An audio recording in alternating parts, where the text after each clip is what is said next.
What's up everyone? Welcome to the video. Today we're going to take a look at how to change the battery in this Mazda CX-5 remote key fob. This key fob is going to work on the 2013 to 2019 Mazda CX-5 and it's going to use replacement battery CR2025. I'll put a link in the description box of this video to where you can find these replacement batteries if you're in need. The other thing I'm going to be using to replace this key fob battery is a small flathead screwdriver. So the first thing I'm going to do is grab my key fob and remove the emergency key that's in the bottom of it. That's done by pressing this release on the back of the fob that my finger's on, and the emergency key will pull out like that.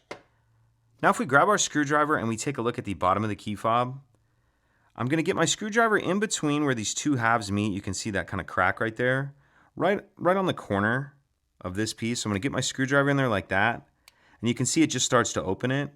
Then I'll come over here and do the same thing. Get right on that crack on the edge like that, and just get the two halves started. Then once I have both of the halves started, I'm going to take my screwdriver and in that crack just kind of slowly and carefully kind of work my way down like this. As I do that, it's opening the case. And once it's open far enough, you can pull it the rest of the way apart with your hands like that. Now we see this little circular cover, and you should just be able to get this off with your finger. If not, you can use your screwdriver. But once that cover's off, we see our battery right here, and we can just kind of tip this over and dump that battery out. Now I'm going to grab my new replacement battery, and you want to make sure that you're installing that with the plus side up, positive side up. Set that battery down in there like that, and then we'll put this circular cover back on. Make sure that's snapped all the way on.